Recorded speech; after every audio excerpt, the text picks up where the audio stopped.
Here's a kind of a sweet, sad story about Akela. That in the last 6 months of his life, that he was having trouble pooping, or knowing when he had to poop, or just I think he just had trouble pooping. His back legs were almost useless.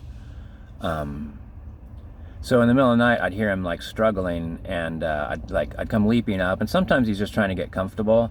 So I'd help him get comfortable, and he'd go back to sleep. But sometimes he's trying to get out of bed.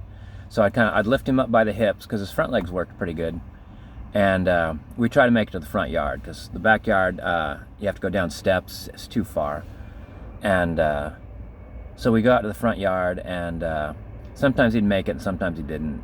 Sometimes he'd already pooped in his bed, and then he had to poop again, and so there'd be a lot of cleanup at 3 in the morning, and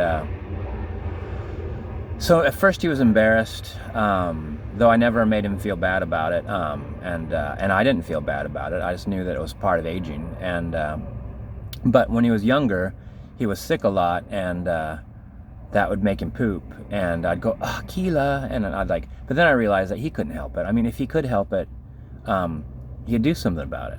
So I tried not to feel anything about it, but probably the few times I did get upset, stuck in his head forever, and so he felt ashamed, and then he got past that, and then he's just like, oh, this is what we have to do. I'd clean up the floor, the rug, or put new bedding on his bed and things like that, and I'd clean off his fur. But it's like 3 in the morning, so sometimes I'd wipe him, I'd clean him up, and my house isn't incredibly bright. None of the lights in my house are very bright. So at 3 in the morning, it's dim lighting, and so I missed a part of poop that was on his tail, and so then the next morning, I hope, or the next day, or the next night, he poops again, and I'm cleaning him up, and I find this dried bit of poop on his tail. And I think it'd been there for a bit. It was totally encrusted in the fur against his skin, and I had to wrap it in a wet towel and try to soak it. And while I was doing that, I was kind of petting him and stuff like that, and he looked at me, and he wagged his tail a little bit. He was like, thank you for doing this. And after that, I was really careful to go over his whole body, looking for anything I was missing, because as time got on, he wasn't standing up like he used to as much. And so I'd still pet him and stuff like that, but it wasn't like it used to be, where I was petting him just all day long. Every time he'd come over and bump me, I'd reach down there, and I'd always check out his legs and his ankles and feel it, in his ears. I'd give him a little doggy exam.